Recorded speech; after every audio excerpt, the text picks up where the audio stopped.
안녕하세요. 사연에 빠지다의 DJ 민영입니다. 오늘도 두 가지 사연 준비되어 있는데요. 첫 번째 사연 시작하기 전에 구독과 좋아요 버튼 눌러주시고요. 그럼 오늘의 사연도 함께 시작해 볼게요. 안녕하세요. 저는 이제 초등학교 6학년 된 딸을 키우고 있는 아이 엄마입니다. 몇 해 전 암투병 중이던 남편이 죽고 홀로 아이를 키우고 있었어요. 우리 딸한테 아빠를 만들어주려고 정말 친절하고 잘해주는 남자를 만나 재혼을 했는데 이 재혼으로 인해서 제 딸 인생을 망칠 뻔하고 평생을 후회하면서 살 정도로 너무 큰 실수를 할 뻔했어요. 사연을 듣는 여러분들은 제발 좋은 사람 잘 고르고 만나서 저처럼 후회하는 일이 없었으면 하는 마음으로 이 사연을 보내요. 사실 전 재혼 생각이 하나도 없었어요. 전 남편을 정말 사랑했기에 남편이 죽을 때 충격이 너무 컸거든요. 살고 싶은 마음이 하나도 없었는데 우리 딸 수진이가 아니었으면 그냥 전 자살을 했을 거예요. 나만 바라보고 있는 딸 때문에 더 악착같이 돈도 벌고 살아갈 힘을 얻었습니다. 전에는 대기업에서 인정받는 직원이었고 돈도 꽤 많이 벌었어요. 딸 키우면서 회사 생활을 하는데 남편이 적극적으로 도와줘서 무사히 맞벌이를 할 수 있었답니다. 다 남편 덕이었어요. 아이 픽업도 잘해주고 절 위해서 밥도 곧잘 해주었고요. 또 청소며 음식물 쓰레기 버리는 거, 분리수거까지 제가 말하지 않아도 알아서 정말 잘 도와줬었어요. 얘기하니까 또 보고 싶네요. 점점 피곤해하는 날이 늘어가는 것 같았지만 크게 내색하지 않아 나이 들어서 그런가 보다 하고 몸보신할 수 있는 음식도 해주곤 했었는데 생각해보니 그렇게 먹고 자주 탈도 나고 힘들어 했었네요. 전 항상 남편한테 의지했던 게 많았어요. 힘들다는 제 투정에 항상 저를 안아주고 달래주곤 했거든요. 참 다정한 사람이었어요. 근데 언젠가부터 남편이 자주 코피를 흘리고 조금씩 어지러워해 건강검진을 받게 했는데 골수암이라고 하더라고요. 이미 상당히 진행이 됐다고. 이 정도면 본인 스스로도 몸이 안 좋다는 걸 많이 느꼈을 텐데 너무 늦게 왔다고요. 남편한테 물어보니 몸이 안 좋다는 걸 1년 전부터 느끼고 있었다고 해요. 그런데 그냥 몸살 기운이겠지, 나이가 들어서 그렇겠지 하다 점점 겁이 나고 무서워서 차일피일 검사를 미루고 있었대요. 괜찮을 거야, 괜찮겠지 하면서요. 근데 점점 진통제도 듣지 않고 보약을 먹어봐도 아무 효과가 없던 차에 제 등살에 못 이겨 검사를 받았더니 골수암 진단을 받은 거였어요. 담담하게 저를 위로했었지만 사실 남편 스스로 자책도 많이 하고 많이 힘들었던 것 같아요. 골수암 4기인 상태에서 무슨 손을 쓸 수 있었겠어요. 얼마 안 되어 남편은 죽었고 저는 제 딸 수진이 때문에 버티고 버텨서 지금까지 올 수 있었던 것 같아요. 제 딸은 몹시 착하고 일찍 철이 들어버려서 저한테 응석을 부리지도 뭘 사달라고 떼를 쓴 적도 없어요. 그냥 다른 또래 아이들처럼 은석바지로 자라주면 좋겠는데 도리어 제가 힘들어 보이면 딸이 와서 저를 꼭 안아주며 힘내라고 저를 달래주곤 했어요. 차라리 딸이 빨리 커버리지 않았으면 항상 제 옆에 있었으면 할 정도로 저도 수진이 때문에 위안을 많이 받았습니다. 저 혼자 딸을 키우면서 회사를 다니려니 정말 너무 힘들었어요. 남편의 빈자리가 더 많이 느껴지더라고요. 언제까지고 친정 부모님께 신세지기도 너무 죄송했고요. 전 샌드위치 가게를 시작했어요.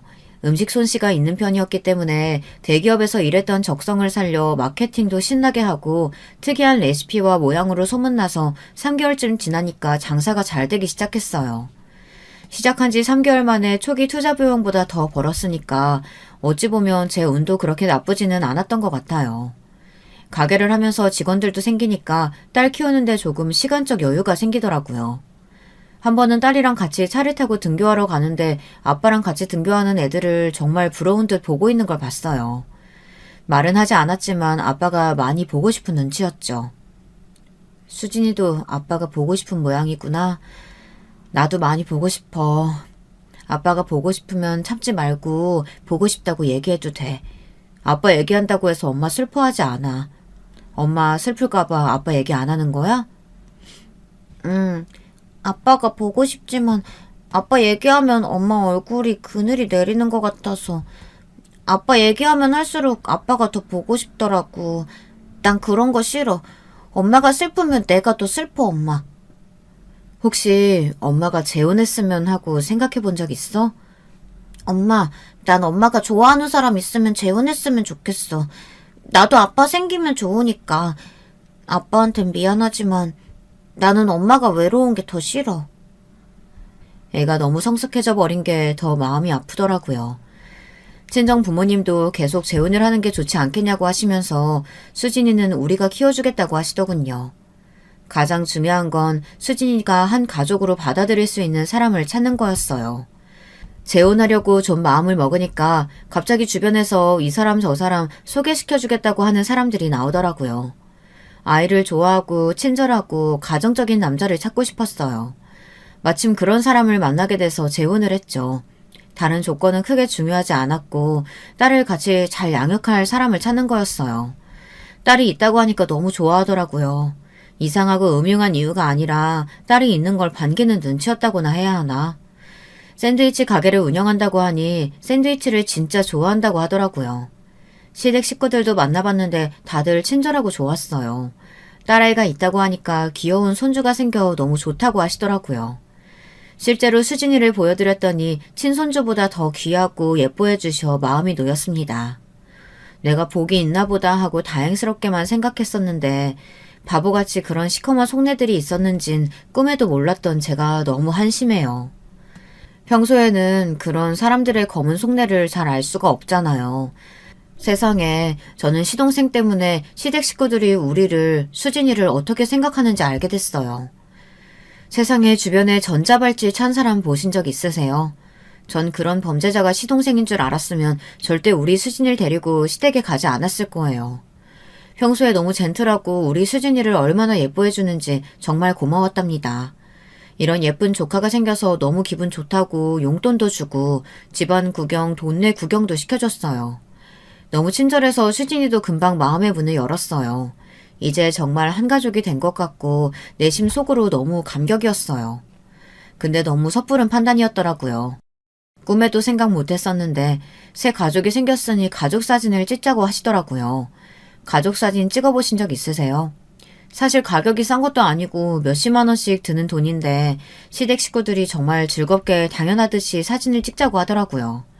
거실에 걸린 가족 사진을 보면서 이제 드디어 수진이한테도 정말 가족을 만들어줬다는 사실에 진짜 뿌듯했어요. 친정 부모님께도 찍은 사진을 보내드렸는데 제대로 가정을 이룬 것 같다며 정말 좋아하셨죠. 정말 아무 문제 없고 평화롭기만 한 일상이었는데 문제가 드러나는데 그렇게 오래 걸리지 않더군요. 가족이 됐으니 자주 모여야 한다면서 일주일에 한 번씩 수진이를 데리고 시댁에 뵈러 갔거든요.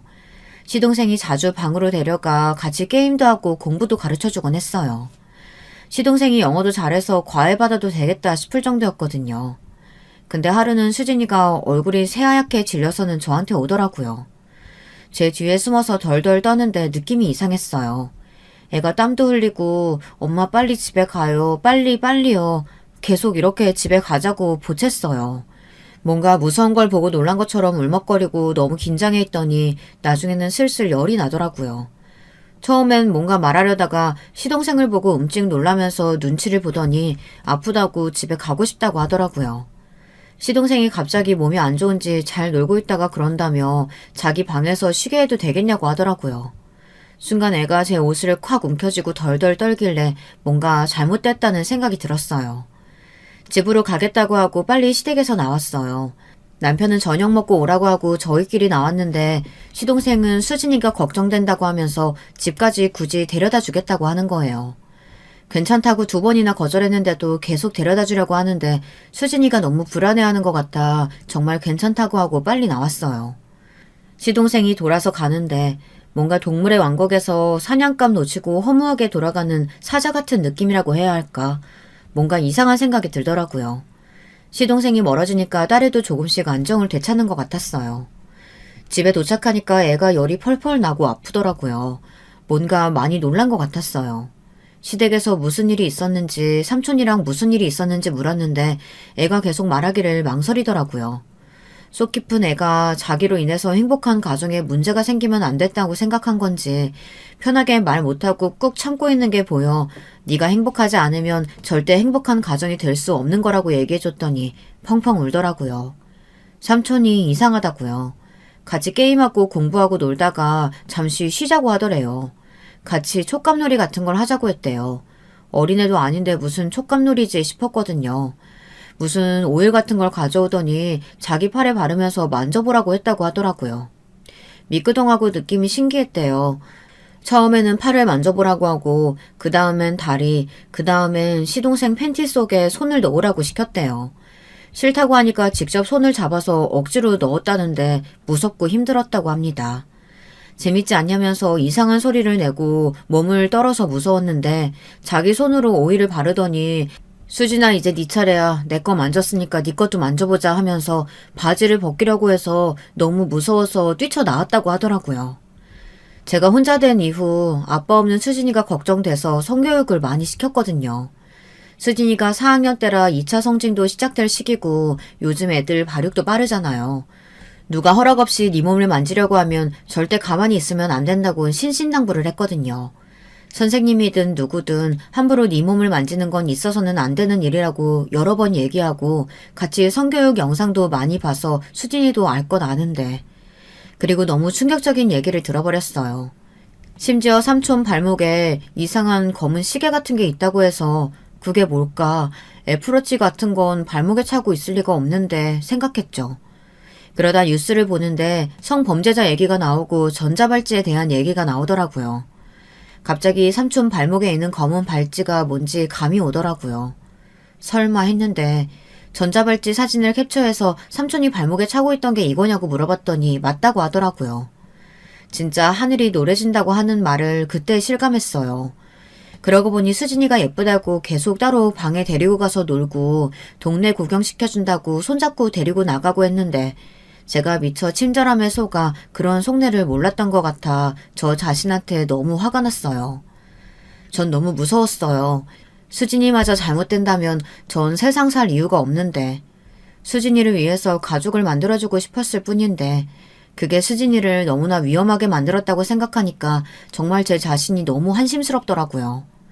애를 안심시키고 재웠어요. 앞으로 절대 그런 일 없도록 할 거라고 하곤 다시는 시댁에 안 가도 된다고 했어요. 안 가도 괜찮다고요. 그제서야 애가 마음이 좀 편안해진 것 같았는데 그걸 보니까 정말 울컥하더라고요. 애가 얼마나 마음을 졸였으면 그리고 그 삼촌은 좀 아픈 사람이니까 엄마가 없을 때 보게 되면 주변에 도움을 요청하거나 엄마한테 바로 전해달라고 했어요. 집이 멀어서 마주칠 일은 없겠지만 꼭 상대하지 않아도 된다고 확실히 말해뒀어요. 남편이 집에 돌아와서 수진이는 괜찮냐고 하며 동생이 정말 걱정을 많이 했다고 하더라고요. 전 남편에게 애가 왜 놀랐는지 아냐고 시동생이 한 일을 다 얘기했어요. 전자발찌 찬 건 왜 숨긴 거냐고 말이죠. 남편은 별일 아니었고 누명 써서 그렇게 된 건데 괜히 선입견 생기고 그럴까봐 걱정돼서 말을 안 했다고 하더라고요. 미성년자 성추행이나 강간해서 그렇게 된 거 아니냐고 하니 말을 못 하더라고요. 선입견? 아무 잘못도 안 했는데 나라에서 전자발찌를 채울 리가 없잖아요. 어떻게 딸 있는 나한테 그런 걸 속여요? 애가 시동생이 한 짓 때문에 놀라서 지금 얼마나 놀라고 식은땀 흘리고 알았는지 알아요? 자기 때문에 불화 생길까봐 말도 안 하려고 하는 걸 내가 한참을 구슬리니까 간신히 덜덜 떨리는 목소리로 말하더라고요. 어떻게 그런 걸 숨겨요? 생각 같아서는 경찰에 고발하고 싶은 걸 참은 거예요. 수진이는 다시 시댁에 데리고 가지 않을 거니까 그렇게 아세요. 어떻게 그런 천사 같은 맑은 얼굴로 그런 짓을 할 수가 있어요? 전 너무 무서워요. 만약에 내가 아무것도 모르고 계속 삼촌이랑 수진을 방치했다면 무슨 일이 생겼을지 정말 끔찍하다고요. 어떻게 애 말만 듣고 믿을 수가 있어? 병훈이 그런 애 아니야. 애가 순진하고 그래서 도리어 야가 빠진 여자애들한테 이용당한 거지. 요즘 여자애들이 얼마나 야가 빠지고 무서운지 몰라? 같이 좋아서 관계하고 성폭행 당했다고 돈 달라고 협박하고 안 되면 고발하는 세상이야. 내 동생 오해하지 말아줘. 그럴 애 아니야. 그럼 수진이가 거짓말한다는 거예요? 말은 속여서 할 수 있을지 몰라도 애가 너무 놀라서 덜덜 떨고 열나는 저 상황은 어떻게 설명할 건데요? 애가 얼마나 놀랐으면 저러냐고요. 수진이를 정말 딸처럼 생각한다면 당신 이러면 안 되는 거예요. 수진이가 아빠가 생겨서 얼마나 좋아했는데 당신은 당신 동생 편만 드네요. 남편은 곧장 시댁에 전화를 하더라고요.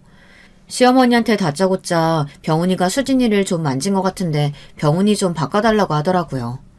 시어머니는 전화를 받아서는 오해다. 절대 그런 거 아니다. 병훈이가 수진이한테 심하게 장난친 것 같다고 수진이가 좀 그래서 놀란 거다. 앞으로는 그런 일 없게 하겠다. 이렇게만 말씀하시더라고요. 전 시어머니한테 자기 성기를 만지게 한 게 무슨 장난이냐고 말씀드리니까 한동안 대답이 없으시더니 그게 무슨 말이냐, 애 말을 다 믿는 건 아니지 않느냐고 하시더라고요. 어린애 장난을 너도 그렇게 심각하게 받아들이면 곤란하다고 하시더라고요. 이제 우리 가족인데 칠면감을 표현한 걸 그렇게 받아들이면 어떡하냐고 하더라고요. 그건 어린애 장난이 아닌 것 같다고 말씀드리니까 어이가 없다고 하시더라고요. 다 큰애 가족으로 받아들일 때는 정말 큰 결심하고 받아들인 건데 앙큼하게 그런 거짓말을 하다니 진짜 어이가 없다고요. 제가 이것저것 찾아서 시동생이 지하철에서 여자 성추행하고 어린애 공원 화장실에서 강간하려다 잡혀서 전자발찌 찬 거 아니냐고 하니까 그건 또 어떻게 알았냐고 하더라고요. 처음에는 큰 소리 치다가 다 오해라고 하며 얼버무리려고 하시더군요. 점점 더 끔찍해지더라고요. 이런 집안에서 우리 수진이가 멀쩡하게 잘 자랄 수 있을지 생각하니 눈앞이 캄캄해졌어요. 다음 주에 수진이는 친정집에 맡기고 시댁에 갔어요. 시동생은 왜 수진이는 안 데려왔어요? 아직도 아프냐 하더라고요. 정말 면전에 쌍욕을 박아주고 싶었는데 간신히 참았어요. 이런 범죄자 새끼, 속에서 이런 욕밖에 나오지 않더라고요. 계속 수진이를 보고 싶다고 하며 저희 집에 찾아오겠다고 해서 도저히 못 참고 얘기했어요. 수진이가 앞으로 이 집에 오는 일은 없을 거예요.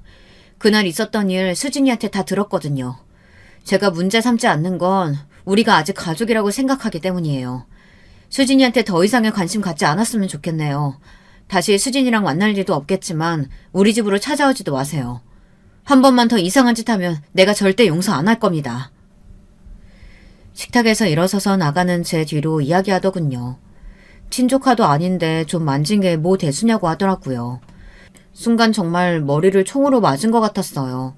저러니까 범죄자가 되는 거구나. 시댁에 조금도 있고 싶지가 않더라고요. 시어머니는 잠시 당황하더니 급하게 말을 바꾸더라고요. 얘, 네 형수 놀라는 거 안 보이니? 누가 들으면 짐신인 줄 알겠다. 애미야, 네 시동생이 실수로 한 말이니까 마음에 담지 마라. 실수가 아닌 것 같네요. 앞으로 절대 수진이가 이 집에 오는 일 없을 거니까 그렇게 하세요. 어릴 때는 귀신 얘기를 들으면 너무 무서워서 화장실도 잘 못 가고 그랬어요. 살면서 귀신을 혹시나 보게 될까 정말 걱정을 많이 했었거든요. 근데 지금은 귀신이 아니라 정말 사람이 너무 무서운 것 같아요. 어떻게 사람의 모습을 하고 저런 말과 행동들을 할 수 있는지. 진짜 무슨 악귀에 씌인 것처럼 다른 사람 상처 주는 일들을 아무렇지 않게 할 수 있는 걸까요? 그래도 저는 어렵게 한 결혼이다 보니 결혼 생활을 유지하고 싶었어요. 그래도 남편은 좋은 사람이라고 생각했거든요. 그 시동생과의 불미스러운 일이 있고 나서부터 수진이가 자주 아프기 시작했어요. 원래 잔병치레가 좀 있는 편이었지만 이렇게 자주 열이 나서 알아눕고 힘들어하지는 않았거든요. 전 남편을 병으로 보냈던 저는 점점 마음이 조여오는 것만 같았어요. 시동생이 더 원망스럽고 작은 일에도 날이 서 있었어요. 시댁에 일주일마다 가야 하는 것도 점점 고역으로 느껴지더라고요. 그 성범죄자와 그를 옹호하는 가족들의 모임 같기만 했거든요. 정말 메스꺼웠어요. 특히 시동생이 수진이 보고 싶다란 말을 저 들으란 듯이 할 때는 정말 젓가락으로 찔러버리고 싶은 충동이 느껴질 정도였죠. 저 들으란 듯이 일부러 자주 얘기하더라고요. 시동생과 자주 부딪히면서 시어머니 태도도 많이 달라졌어요. 마냥 친절하고 따뜻한 분인 줄 알았는데 그 아들만큼이나 사이코패스 같은 언행을 하기 시작하고 저를 도발하기 시작했어요. 식사하고 같이 다들 앉아서 거실에서 TV를 보다 이혼한 부부 얘기가 나왔거든요. 부인이 바람펴서 남편이 괴로워하는 내용이었는데 너는 이혼할 때 뭐 때문에 했냐? 혹시 바람펴서 이혼한 건 아니지? 너도 꽤나 남자 꼬시고 다녔을 것 같은데 지금 와서 뭐 숨길 거 없잖아. 한번 말해보렴.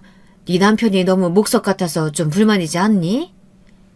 전 남편 아파서 사별했다고 말씀드렸었는데 혹시 안 믿으시는 건가요? 전 누구처럼 거짓말하고 결혼하진 않습니다. 남편 친절하고 저한테 잘해주니까 걱정 마세요. 남편한테 불만은 없습니다. 그럼 뭐 우린 속인 게 있다는 말처럼 들리는구나. 우리가 뭘 속였는데 참나. 전 수진이 챙기러 가야 해서요. 먼저 일어나 보겠습니다. 이렇게 불편한 대화도 자주 오고 가고 시댁에 가는 게 점점 더 싫어지더라고요. 수진이는 점점 시댁에서 그 일을 당하고 간 이후로 체중도 빠지고 입맛도 잃어가는데 그렇지 않아도 속상한 저한테 시댁에 가는 건 고문이나 마찬가지였어요. 그래서 시댁에 가는 걸 아예 빠지게 됐어요. 아이도 신경 쓰이고 저도 그 집에 안 가니까 좀 살겠더라고요. 하루는 가게 일하던 중간에 나와서 수진이를 데리고 집에 들어가려는 찰나에 시동생을 만났어요. 꼭 수진이 학교 마치고 가는 시간을 알고 벼르고 있었던 것 같은 느낌을 지울 수가 없었어요. 정말 끔찍하더군요. 왜 여기까지 와서 기다리고 있었는지. 다시는 오지 않았으면 좋겠다고 하니 알았다고 하고 돌아가는데 수진이를 지그시 쳐다보고 가더라고요. 애는 이미 겁에 질려 있었어요. 도저히 안 되겠다 싶어서 집에서 30분 거리인 친정에 수진이를 맡겼어요. 아무래도 불안하더라고요. 시댁에 가서 가족들 다 있을 때 얘기했어요. 시동생이 수진이 찾아오지 않게 해달라고 말이에요. 시동생은 뭔가 오해가 있어서 그런 것 같아 풀려고 했다고 말했습니다. 오해 풀 생각도 하지 말고 수진이 곁에 절대 오지 말라고 하니 시어머니는 또 난리가 나셨더라고요. 전과가 있어서 네가 그러나 본데 누명 쓴 거라고 한참을 또 얘기하시더라고요. 그런데 그 전과 있는 거 얘기 안 했다고 이렇게 사람 마음을 무시하고 못 살게 구면 어떻게 하냐고 하시더라고요. 어머니, 시동생이 촉감놀이 하자고 하면서 자기 몸에 오일 발라서 몸 이곳저곳 만지게 하고 자기 성기도 주무르게 만든 것도 모자라서 수진이 성기도 만지려고 했는데 그것도 알고 얘기하시는 건가요? 뭐? 성기를 만지려고 했다고? 설마 그렇게 애쓰려고 장난 좀 친 걸 가지고 수진이가 거짓말한 거 아니냐? 우리 착한 아들이 그럴 리가 없다. 만지게 하고 신음소리까지 내는 통에 수진이가 그때 놀라서 한참을 떨었어요. 제가 다시 신고하지 않은 걸 감사하게 생각하셔야 할 거예요. 시동생 전자팔찌가 아니라 은팔찌 차게 해드려야 실감하시겠어요? 오늘 저희 아파트 앞까지 찾아왔더라고요. 저한테 아무 말도 없이요. 만약 제가 오늘 수진이 데리러 가지 않았으면 또 저희 딸한테 무슨 짓을 했을지 저는 지금 생각해도 다리가 후들거려요. 호의든 호감이든 말도 안 되는 소리니까 다시는 우리 수진이 앞에 얼씬거리지 않게 해주세요. 아이씨, 쪽팔리게 다 떠벌리고 난리야. 피도 안 섞인 조카가 생겼다고 해서 좀 귀여워해주려고 했더니 진짜 개 까탈스럽게 구네. 진짜 왜 이렇게 팍팍하게 굴어? 어?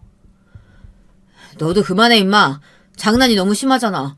애도 놀라고 지금 애엄마도 놀라서 예민한데 네가 계속 그렇게 장난치면 상황만 더 악화돼. 형수한테 그런 장난치지 마. 지금 장난이라고 했니? 라고 더 따지고 싶었지만 친정에서 전화가 왔어요. 아무래도 수진이 몸 상태가 좋지 않은 것 같으니 같이 병원에 좀 가보자고요. 열도 계속 나는데 코피까지 나고 계속 먹은 것도 토했다고 하더라고요. 저는 말도 없이 급하게 시댁을 나섰어요. 아빠는 링거라도 맞추자고 하셔 병원 응급실에 같이 갔습니다. 애는 힘이 하나도 없이 축 늘어져 있는데 눈물만 나더라고요. 아이를 위해서 재혼까지 했는데 내가 혹시 나를 위해서 재혼한 건가 하고 뭔가 한참 잘못돼도 잘못된 것 같다는 생각이 들더라고요. 소변 검사했는데 아무래도 이상하다고 하며 정밀 검사를 해봐야 할 것 같다고 하더군요. 간단한 검사일 줄 알았는데 전혀 간단하지가 않았어요. 다음날 의사가 불러 가보니 가족력을 물어보더라고요. 전 남편이 골수암으로 사망했다고 하니까 안타깝지만 소아암에 걸린 것 같다고 하며 정확하게 말하자면 림프성 백혈병이라고 보시면 된다고 하더라고요. 이게 대체 무슨 일인지 정말 정신을 차리기가 힘들더라고요. 남편은 저보다도 놀란 토끼눈이 되어 있더라고요. 친정아버지는 이럴 때일수록 저보고 정신 단단히 차려야 한다며 제 전남편은 그렇게 험악하게 보냈지만 우리 수진이는 아직 피워보지도 못했는데 불쌍해서 안 된다고 어서 꼭 낫게 하자고 하시더라고요. 그래도 같이 마음 아파해줄 사람이 있다는 거에 엄청나게 위안을 받았습니다. 그리고 남편도 지금 상황에 좀 놀라긴 했지만 저를 위해주고 곧 나을 거라고 얘기해줘서 다행이었어요. 저는 재혼한 지 얼마 되지도 않아서 이런 일이 생겼다고 싫어할 줄 알았는데 시댁에서도 빨리 나으라고 전화도 주시고 직접 얼굴 보러 시어머니가 찾아오셔서 내심 놀랐어요. 저를 보고 손을 잡아주시면서 아픈 환자보다 원래 주변에서 간호해주는 사람이 더 힘든 법이다. 가서 밥도 챙겨 먹고 집에서 좀 씻고 힘내라 얘야. 네가 힘들어하면 수진이는 10배는 더 힘들 거다. 저 작은 몸으로 병마랑 싸워서 이기려면 네가 밝게 마음먹고 악착같이 간호한 수밖에 없어. 이렇게 얘기해 주시더라고요. 정말 감동받아서 눈물이 다 나더라고요. 저는 좀 쉬라고 집에 보내고 남편이랑 당신이 직접 지켜보겠다고 하셔서 안심이 돼서 집에서 좀 쉬고 있었어요. 근데 친정 아버지가 전화 오셔서 지금 어디냐고 소리를 치더라고요. 평소야 알던 목소리가 아니었어요. 아무리 큰일이 있어도 그렇게 고래고래 고함치실 분이 아니신데 전 너무 놀랐습니다. 남편이랑 시어머니가 수진이 좀 봐주겠다고 하셔서 잠시 집에 들러서 쉬고 있다고 말씀드렸더니 당장 집으로 오겠다고 하시더라고요. 집에 온 아버지는 떨리는 목소리로 얘기하셨어요. 네 남편이랑 시엄마라는 사람 이상한 적 없었냐고요. 처음부터 이상한 건 없었고 그냥 참 저한테 친절하게 잘해주셔서 그게 잠시 이상한 적은 있었지만 딴 건 없었다고요. 방금 병원에서 들었는데 시어머니랑 남편이 대화하는 소리를 듣고 너무 놀라서 바로 나오자마자 저한테 전화를 하셨다는 거예요. 그게 무슨 말씀이냐고 하니까 시어머니가 수진이 보험에 대해서 물어본 적이 있냐고 하더라고요. 좀 전에 왔을 때 치료비가 많이 들 텐데 나도 좀 보태주려고 하는데 보험이라도 들어놓은 게 있느냐고 물어봤다고 했거든요. 그래서 암보험 든 것도 이리저리 보장받을 게 좀 있긴 하다고 얘기했어요. 설마 하는 생각이 들더라고요. 아빠가 두 사람의 대화를 알려주셨어요. 내가 말했지? 산월댁만큼 용한 무당이 없다고. 진짜 보통 아니지 않냐? 딸에 있는 여자 골라서 결혼해야 우리 집에 있는 애군도 떨어지고 돈도 생길 거라고 했던 말이야. 원래 네 동생 때문에 우리 집에 애군이 가득했는데 딸 있는 여자 만나야 그것도 옮겨가고 돈도 챙길 거라고 했는데 아까 보니까 수진이 앞으로 된 보험이 많은 것 같더라. 의심사지 않게 잘 알아보고 돈 받으면 이리저리 필요하다는 핑계로 돈 받아서 바로 이혼해. 한 재산 챙기고 제대로 된 여자 만나서 다시 결혼하자. 내가 얼마나 놀랐는지 알아요, 엄마? 설마 그 무당 말대로 그렇게 될 줄은 꿈에도 몰랐어요. 어린 게 정말 불쌍하긴 한데 병훈이 때문에 그동안 우리가 얼마나 힘들었어요. 저 화상도 돈 받으면 나중에 요양원 같은 곳에 치워버리고 우리 이제 호강하면서 살아요. 당연하지. 내가 그 산월 무당집에 돈을 얼마나 갖다 바쳤는데. 정말 일이 안 풀려서 이번에 제대로 효과 없으면 이놈의 신당 다 불사질러 버리겠다고 했더니 이런 묘책을 알려준 거잖아. 그 집 요즘 내가 이리저리 소문내고 선전해준 덕분에 아주 장사도 잘 되고 흐름 타고 있다니까. 아유, 꼴 좋다. 계속 우리 병훈이 의심하더니. 아유, 지도 지 자식 때문에 고생 좀 해보라지. 어쨌든 돈 받으면 바로 이혼하는 거다. 알겠지? 네, 저도 더 연기하기 힘들어 죽겠어요. 마음도 계속 불란스럽고요. 빨리 끝내자고요. 대화 내용을 다 들은 저는 눈물만 나더라고요. 아빠는 저보고 정신 단단히 차리라고 하셨어요. 애도 아픈데 애 엄마는 10배, 100배는 더 강해져야 하는 거라고요. 제가 무당이 우리한테나 수진이한테 해코지하면 어떻게 하냐고 하니까 그런 건 절대 걱정하지 말라고 하시더라고요. 바르지 않은 건 언제든 탈이 나게 되어 있는 거라고 하시면서요. 아빠가 저렇게 도와주시려는데 내가 더 힘을 내야겠다고 다짐했습니다. 저것들 청소는 아빠가 할 테니 너는 수진이 간호에 정성을 다해서 꼭 수진이 살려내려고 하셨어요. 저희 아빠가 원래 군인 생활을 하셨거든요. 오래 복무하셔서 경찰중에도 아는 사람도 많고 기자나 법조계까지 인맥이 넓으세요. 한평생 바르게 근무하시고 얼마 전에 퇴임하셨는데 아빠가 저렇게 말씀하시니까 사실 저도 약간 겁나긴 하더라고요. 나중에 아빠한테 얘기를 전해 들었는데 정말 충격적이었어요. 경찰 일 하다가 잠시 쉬고 있는 지인한테 그 산월댁이라는 무당에 대해서 좀 알아봐달라고 부탁하셨나 봐요. 평소에 부탁 같은 거 하지 않으시는 분인데 사연을 들으시고 발벗고 나서주셨대요. 얼마 안 돼서 소재를 알아내셨는데 시어머니가 아주 문턱이 닳도록 왔다 갔다 하고 있는 모양이더라고요. 아버지는 그 지인 형사분이랑 같이 무당집에 가셔서 호통을 치셨대요. 어디 사술로 남한테 해를 끼치냐고요. 그런 짓을 하고 무슨 신이 도와주길 바라냐고 악기만 그득하게 불러 모아서 악의 신주가 되려고 하냐고 호통을 치셨다네요. 근데 웬걸 무당이 보자마자 엎드려서 죄송하다고 빌고 빌었대요. 그렇지 않아도 기도에 효험도 없고 점사도 잘 안 나와서 고민하던 차에 시어머니의 꾀임에 넘어가서 자기 집안의 애군을 좀 해결해주면 큰 돈도 벌 수 있게 해주고 손님들도 데려오겠다고 해서 애군을 다른 사람 집에 보낼 수 있도록 해줬는데 그 이후부터는 한 남자가 엄청 괴롭히고 점사도 방해하고 몸도 너무 아파서 그렇게 고통스러울 수가 없었다고 얘기하더라고요. 그래서 찾아오실 줄 알았다고 하는데 헛소리나 하나 싶어 더 큰 소리로 뭐라고 하셨대요. 제발 살려달라고 하면서 오신 김에 저 남자분도 제발 좀 데려가 달라고 하더래요. 후배랑 같이 갈 거라고 했더니 허공을 가리키면서 저 환자복 입은 남자분이요. 아저씨 사위라는데요? 자살해서 돌아가셨고 딸이랑 부인이 너무 걱정돼서 못 가고 계신데요. 아파서 힘들어서 자살해서 죽었대요. 같이 있는데 너무 힘들어요. 좀 데려가 주세요. 그 말을 듣고 한참을 울었어요. 남편은 사실 암투병하다 너무 고통스러워서 병원에서 자살을 했어요. 고통도 고통이었는데 가족들이 자기 때문에 긴 시간 힘들어하다가 고통받을까봐 병원에서 사고가 난 척 위장했었는데 나중에 저한테 보내온 문자를 보니 사망보험금 받을 수 있게 다들 그냥 암투병하다가 사고 나서 죽은 걸로 알게끔 해놨더라고요. 보험회사에서조차도 의심하지 못하도록 정말 모든 게 치밀했어요. 차마 그 방법은 다른 사람한테는 알릴 수가 없었어요. 여기에도 대충 말하는 걸 이해해 주세요. 충격으로 정말 힘들었지만 주변 누구에게도 알리지 못하고 오로지 수진이 때문에 살았네요. 아빠한테도 그때서야 전 남편이 자살했다고 얘기해줬고요. 아빠도 듣고 정말 마음 아파하셨습니다. 전 남편이 우리 곁에 있다면 듣고 있겠지 하며 우리 수진이 좀 아프지 않게 해달라고 마음속으로 계속 빌었어요. 여보, 내가 정말 못 볼 걸 보여줬다. 그치?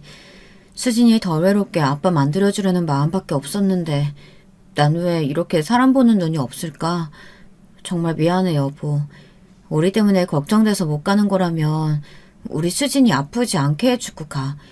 당신한테 이러는 거 참 미안하지만 수진이마저 아파서 가버리면 나는 정말 못 살 것 같아. 어떻게든 좀 도와줘요. 아빠는 아는 지인분이랑 한참 상의를 하시더라고요. 다른 사람들이 들으면 아연실색한 내용들이었지만 아빠는 정말 열정적으로 참교육할 계획을 세우셨어요. 내 가족을 건드리면 신이고 사람이고 절대 용서할 수 없다고 하시면서요. 얼마 후에 병원에 있는데 시동생이 체포됐다는 소식이 들렸습니다. 인터넷에도 기사가 실렸더라고요. 전자발찌를 차고 있는 남자를 밀착 취재하는 내용이었는데 그게 시동생이었던 거죠. 지하철을 타고 다니면서 일부러 교복 입은 학생들 뒤에 서서 몸을 더듬고 치마 아래도 사진도 찍고 어른들한테는 절대 그런 짓 하지 않고 어리고 약한 학생들한테 그런 짓을 한다는 게 더 소름 끼치는 것 같아요. 잡힌 시동생의 휴대폰을 조사하니까 성추행하고 강간했던 동영상까지 많이 저장되어 있었고 심지어 몇몇 애들은 협박하면서 돈도 조금씩 뜯어내고 있었더라고요. 그리고 찍은 동영상들을 돈 받고 인터넷 사이트에 올리기도 하고요. 악질 중에 악질인데 우리 수진이가 저런 일을 당했을지도 모른다고 생각하니 정말 생각만 해도 끔찍했어요. 또 기자는 시동생 인터뷰를 해서 조카도 성추행하셨다고 하는데 사실이냐고 물어보더라고요. 아니, 피도 하나 안 섞인 애가 뭐가 조카야. 내 근육이 얼마나 괜찮은지 이리저리 만져보라고 한 거밖에 없어요. 그게 무슨 성추행이야. 오일 발라서 성기도 만지게 하시고 신음소리도 내셨다고 하던데요. 조카가 많이 놀랐다고 하던데 미성년자인 조카를 통해서 성적 만족을 얻으려고 하신 건 너무하신 거 아닐까요? 범법행위이신 거 모르십니까? 자세히도 들으셨네. 오래간만에 누가 만져주고 그럼 기분 좋아서 소리도 좀 낼 수 있고 그러는 거 아니에요? 제가 걔한테 직접적으로 뭐 한 게 없는데 그게 죄가 되나요? 피도 하나 안 섞인 사이에? 그럼 본인도 또 오일 바르시고 조카 성기도 만지려고 하셨다는데 그건 뭡니까? 걘 내 진짜 조카 아니라고요. 한 번쯤 그런 생각해보지 않나요? 남자라면? 기자는 시어머니랑 남편 인터뷰도 했더라고요. 그분들은 당연히 또 자기 아들을 옹호하고 그럴 리가 없다고 하더라고요. 얼굴이 모자이크로 가려져 있었지만 동네 사람들이랑 주변 지인들은 세 사람을 다 알아봤다고 하더라고요. 인터넷에는 3명의 신상이 다 박제가 됐어요. 묻힐만 하면 사람들이 다시 올려주고 주변에 이런 어른이 있으면 정말 조심해야 한다고 애들한테 더 강력한 성교육, 옳지 않은 행위를 거부할 수 있는 교육을 해줘야 한다고 사회 전반적인 변화가 필요하다고 곳곳에서 여러 움직임들이 생겨나더라고요. 그리고 2차로 아빠는 좀 약하다고 생각하셨나 봐요. 시어머니랑 남편이 대화했던 것까지 다 녹음을 하셨더라고요. 저는 그건 모르고 있다 녹음 파일을 인터넷에 올린 것에 정말 깜짝 놀랐어요. 아빠가 정말 제대로 복수할 생각이셨구나, 대단하시다 하고 감탄만 했네요. 지금 사는 동네에서는 시어머니랑 남편이 길에 다니기만 해도 욕하고 손가락질하는 사람들이 많아 편하게 밥도 사 먹을 수 없다고 하더라고요. 심지어 알아본 사람들은 당신들한테 음식 안 판다고 짐승들한테 줄 밥이 어디 있냐고 쫓겨났다고 하더라고요. 결국 시동생은 징역살로 들어갔어요. 외국은 그런 사람들이 징역살로 들어가면 자기들이 했던 방법 그대로 참교육을 당한다던데 더 비참하게 오래 살았음 하네요. 저는 시댁보다 먼저 선수 쳐서 이혼했어요. 사회적으로 범법자인 시동생의 존재를 미리 알리지 않았고 그 시동생을 통해서 딸이 성추행 당했는데도 시치미만 떼고 보험금까지 노리고 이혼하려고 했던 증거가 있었기 때문이죠. 독하게 위자료도 받아내고 헤어졌어요. 무당통에서 애군을 저한테 보내라고 하셨다면서요. 그 애군은 그대로 다 돌려드릴게요. 남의 눈에 눈물 나게 하면 자기 눈에는 피눈물 난다고 들었죠. 왜 우리 딸 목숨을 담보로 당신들이 이득을 취하려고 하는지 모르겠네요. 내가 그렇게 쉽게 속아 넘어갈 줄 알았나 봐요. 설사 우리 딸이 죽었다 할지라도 그 돈은 사회에 환원할지언정 당신들 배불리는 데는 절대 쓸 수 없지. 어때요? 세상 곳곳에 당신들 얼굴도 팔리고 신상도 다 팔린 기분이. 그 시커먼 속내가 세상 곳곳에 다 알려졌는데 기분이 어떤지 소감 좀 말해주세요. 결국 알려져서 당신도 회사에서 해고당했다면서요. 어디 시골이나 외국에 가지 않으면 당신들 이제 한국에서 살기 힘들걸? 잘 살아봐요 어디. 평생 결혼도 못하고 당신 어머니나 모시면서 외롭고 지독하게 잘 살아보라고. 이 정도 하고 보내주는 게 다행인 줄 알아요. 당장 꺼져요. 두 모자는 아무 말도 못하고 주변을 살피며 급하게 사라지더라고요. 한심하면서도 참 다행이라는 생각이 들었어요. 이렇게 스치듯 겪은 것이 정말 감사하더라고요. 그 사람들을 참교육하고 나니까 정말 다행히 또 수진이 병세도 좋아졌어요. 진짜 액땜인지 뭔지가 옮겨간 건진 몰라도 이제 상관없었어요. 전 남편의 사랑도 다시 한번 깨닫게 돼서 정말 좋았고요. 마음속으로 빌었어요. 여보, 이제 나 걱정하지 말고 편한 곳으로 가. 하늘나라에서 가끔씩 우리 수진이 봐주고 지켜줘요. 여기에서는 내가 열심히 수진이 지킬 테니까. 당신 이제 여기서 더 아프지 말고 편안한 데로 가자. 마음이 전달된 걸까요? 그냥 전에는 남편을 생각하면 마음이 부서지는 것처럼 아팠지만 지금은 그냥 편안해졌어요. 수진이는 거짓말처럼 점점 차도를 보이더니 이제 완쾌했다고 생각될 정도로 좋아졌어요. 악성이긴 했지만 빨리 발견한 것도 다행이었고요. 이제 마지막 항암만 남았는데 잘 견뎌주고 있어요. 덕분에 표현을 잘 못하시던 친정아버지가 많이 달라지셨어요. 엄마한테도 저한테도 평생 경직된 되게 무뚝뚝한 사람이었거든요. 아빠가 어렵고 무서워서 자주 외식이나 같이 여행을 다녀본 적이 거의 없었어요. 근데 다 같이 수진이 싹 나으면 먼저 국내 여행부터 같이 가자고 계획부터 짜고 계시더라고요. 수진이는 예전보다 더 철들고 더 밝아졌어요. 그런 끔찍한 경험을 한 것에 대해서 제가 사과를 했어요. 지켜주지 못한 것에 대해서요. 수진이는 덤덤하게 얘기하더라고요. 엄마, 그때는 좀 무서웠는데 이젠 아무렇지도 않아요. 그 아저씨 그리고 감옥 갔다면서요. 아주 꼬숩다. 죄 지으면 역시 벌을 받는구나. 앞으로 그런 아저씨 보면 혼내줄게. 나 운동 배울래요. 합기도 태권도 다요. 그래. 운동하는 건 좋은데 꼬숩다니. 그런 표현은 어디서 들은 거야? 할아버지가 하는 말 들었어요. 근데 입에 짝짝 붙더라고요. 꼬숩다. 그렇게 한참을 웃었네요. 저는 샌드위치 가게 하면서 딸 키우는데 전념이 없어요. 몸이 안 좋았던 딸이 그래도 잘 버텨줘서 이제 조금 있으면 중학생이 됩니다. 이제 아빠 필요 없냐고 하니까 아빠보다 훨씬 더 멋진 외할아버지도 있고 나 스스로 잘 지킬 수 있는 멋진 여자가 되겠다고 하며 운동도 참 열심히 하고 있어요. 사실 저러다가 태권도 선수 되겠다고 할까봐 걱정이에요. 아무래도 외할아버지가 운동도 잘하시고 했던 게 있어서 그런지 서로 운동에 대해서 대화도 잘 되고 같이 있는 거 보면 손녀와 할아버지가 아니라 손자와 할아버지 같더라고요. 그래도 그때 끔찍한 기억을 잘 이겨내고 건강하게 자라주고 있는 딸이 정말 고맙습니다. 저도 장사를 계속하면서 이제 좀 사람 보는 눈이 생긴 것 같아요. 제가 신기가 있는 건 아니지만 많은 사람을 대하고 반응을 살피는 게 일상이 되다 보니까 그런 능력들이 발달이 되는 것 같더라고요. 대기업에서 면접을 보는 사람도 저처럼 그 사람 표정이나 웃는 거, 행동하고 옷 입는 것만 봐도 대충 그 사람에 대해서 알아진다고 하더라고요. 사람들 누구나 저런 능력들이 생기면 사람들은 어떻게 변할까요? 그 능력을 쓰면서 좋은 사람들을 알아보고 잘 살게 될까요? 아님 검은 속내를 철저하게 숨기고 좋은 사람인 척 연기하고 사는 사람들이 더 많이 늘어나게 될까요?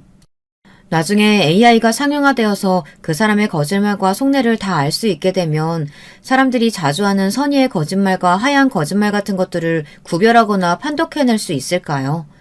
속이거나 애써 꾸며내지 않아도 다 같은 마음이고 즐거운 세상이면 좋을 텐데. 누가 판독하거나 분석하려고 애쓰지 않아도 서로 가감없이 마음을 드러내고 좋을 수 있는 그런 때를 살 수 있는 날이 언젠가는 오면 좋겠습니다. 남편과도 사별하고 두 번째 결혼도 실패로 끝났지만 지금은 가족끼리 서로 아껴주고 열심히 제 일을 하며 살다 보니 외롭다거나 힘든 생각이 별로 들지 않아요. 가끔 보면 삶의 주인이 내가 아닌 타인이 되어 남자나 여자 없이는 외로워서 못 산다고 하는 사람들도 많고 만나는 상대방에게 너무 집착을 해서 상대방이 진절머리 나게 하는 사람들도 많더라고요.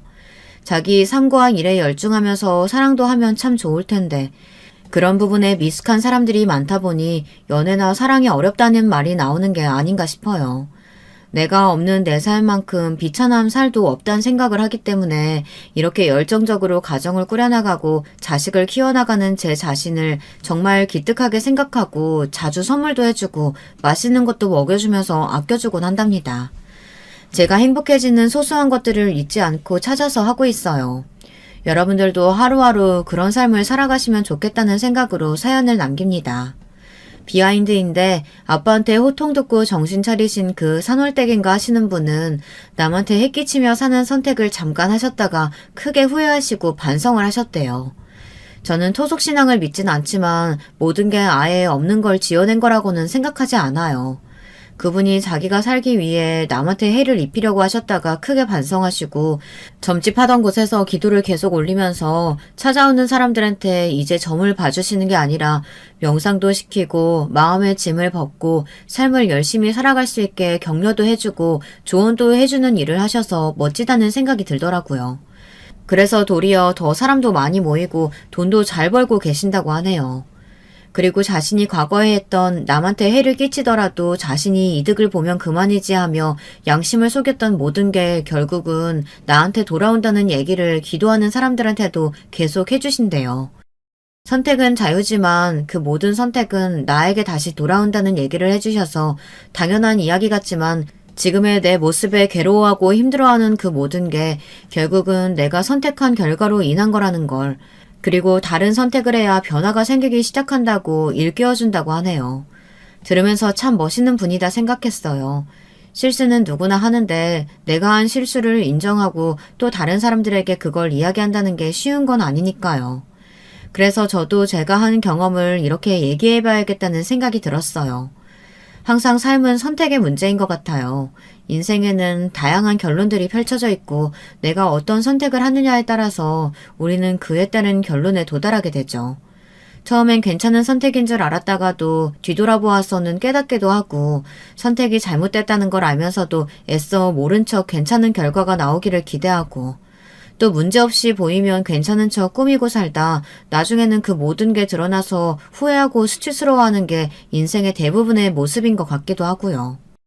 요즘 남들 보기에 화려해 보이는 삶이 많잖아요. 요즘 인스타나 SNS 하는 사람들의 모습을 보면 전부 화려하고 행복해 보이는 사진들이 가득한 것 같아요. 저는 볼 때마다 저 사람의 행복한 삶이 정말이기를 바랄 때가 더 많은 것 같아요. 저 행복이 거짓이 아니고 저 행복을 보여주기 위해서 잘못된 선택들을 하지 않기를 바라게 된다고 해야겠네요. 또 남들이 봤을 때 저 사람은 왜 굳이 저런 선택을 할까 하는 일들을 하게 될 때가 있잖아요. 저렇게 하는 게 이득을 보는 방법인데 당연히 저렇게 해야 하는 건데 양심이 뭐 밥 먹여줘. 바른 게 뭐가 중요해. 남들 다 저러고 사는데 바보 같아. 이런 말들을 하는 사람들이 많더라고요. 하지만 그런 선택은 꼭 자신을 후회하게 만드는 결론을 낳게 되더라고요. 그런 선택을 할 수밖에 없었던 내가 되기보다 바른 선택을 하고야만은 내가 되기를, 그리고 그런 여러분들이 되길 바라봅니다. 그때 내가 옳은 선택을 했기 때문에 이렇게 돼버렸어가 아니라 그 수많은 옳은 선택들을 했었기에 지금 후회하지 않는 삶을 사는 내가 될 수 있었다는 그런 인생을 사시기 바랍니다. 남편이 있어야만 아이를 행복하게 해주고 외롭지 않게 해줄 수 있다는 생각에 마음에도 없는 재혼을 했던 저. 새로운 가족이 생긴다고 해서 외로움이 채워지거나 행복해지는 건 아니었는데 저런 잘못된 선택으로 평생 후회만 하다 살 뻔했던 저였네요. 하지만 그런 상황 속에서도 주변 사람들의 도움으로 가족의 사랑도 깨닫고 더 정신 차리고 힘내서 앞으로 나아갈 수 있었어요. 남편은 없지만 자주 남편을 더 생각하고 주변의 가족들과 더 감사하는 마음으로 살 수 있게 되어 정말 다행이라고 생각합니다. 이 사연을 들으시는 여러분들도 주변에 나와 함께하는 따뜻한 사람들과 올바른 선택들로 후회 없이 행복한 결과 속에서 사시길 늘 바라봅니다. 여러분, 두 번째 사연 시작하기 전에 좋아요, 구독 꼭 눌러주실 거죠? 그럼 두 번째 사연 바로 시작합니다. 안녕하세요. 저는 경기도 수원에서 식당을 운영하는 50대 여자입니다. 제가 얼마 전에 있었던 일을 친구들에게 말하니까 제발 제보해보라고 하도 난리길래 제보하게 됐어요. 너무 황당하고 어이없고 심지어 이제는 웃긴 사연인데 여러분도 한번 듣고 판단해주세요. 저는 강원도에서 일남 2녀의 막내로 태어났습니다. 언니, 오빠와 나이 차이도 꽤 나서 집안에서 막둥이로 예쁨만 받으면서 자랐어요.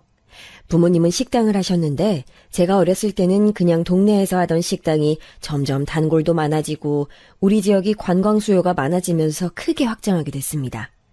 그래서 제가 고등학생일 때는 3층으로 이루어진 아주 큰 식당이 됐고 오빠와 언니는 학교를 졸업하고 식당에서 일했어요. 부모님이 음식 솜씨가 매우 좋으셨고 무엇보다 친절하셔서 지역 주민들에게도 인기가 많고 관광객들도 자주 찾아와서 매출이 이익이 좋아 저는 어렸을 때부터 남부럽지 않게 살았습니다. 어렸을 때부터 성격이 매우 활발하던 저는 학교에서도 교우 관계가 아주 좋았고 선생님들에게 인기도 많았는데 언제 중학생 때는 제 생일이라고 무작정 반 아이들과 담임 선생님을 우리 가게로 데려간 적도 있어요. 엄마는 제가 무작정 찾아갔기 때문에 당황하셨을 텐데 오히려 막내딸이 친구와 선생님을 데려왔다고 환대하며 음식들을 공짜로 내어주시기도 했습니다. 담임 선생님이 되게 젊으신 초임 여자 선생님이었는데 안절부절 못하니까 엄마는 오히려 환영한다고 선생님에겐 따로 음식까지 싸주셨죠. 이러니까 저는 친구들에게 인기가 아주 많았고 동네에선 우리 집을 모르는 사람이 없었습니다. 동네가 도시가 아니니까 아무래도 인구가 적어서 사람들이 서로 다 아는 사이였는데 저는 특히 친하게 지내던 무리가 있었어요. 여자들로 이뤄진 무리고 총 6명인데 초등학교부터 고등학교까지 쭉 같은 학교에 다녀서 단순히 친구 관계를 넘어서 가족처럼 느껴지던 친구들입니다. 6명이 하도 친하게 몰려다니니까 어른들은 우리 보고 육공주라고 부르기도 하셨을 정도로 동네에서 똘똘 뭉쳐다녔어요. 그중 은경이라는 친구는 집안 형편이 안 좋았는데 아버지가 초등학교 때 바람이 나서 집을 나가서 어머니가 매우 힘들어하셨거든요. 남편이 바람 나서 집 나가서 다른 살림을 차린 것도 힘든데 혼자 은경이와 동생 은진이를 키워야 하니 얼마나 힘드셨겠어요. 평생을 집에서 살림하던 분이라 어디 제대로 취업할 곳도 없었고 동네가 도시도 아니니까 일자리가 많지도 않았죠. 그래서 그 사정을 아신 우리 부모님이 가게로 은경이 어머님을 불러서 직원으로 써주셨습니다.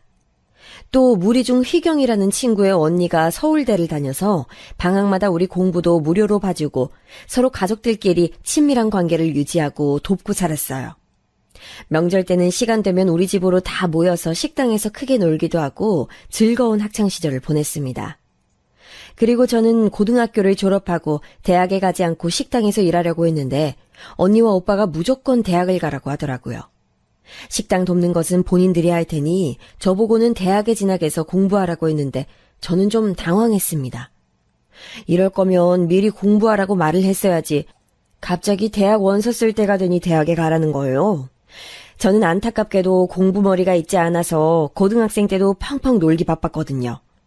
부모님도 저에게 공부에 대해 압박을 준 적도 없었기 때문에 당황했지만 특히 언니가 저에게 무조건 다른 지역에 가서 더 넓은 세상을 보라고 강력하게 주장해서 저는 경기도에 있는 어느 대학에 진학하게 됐습니다.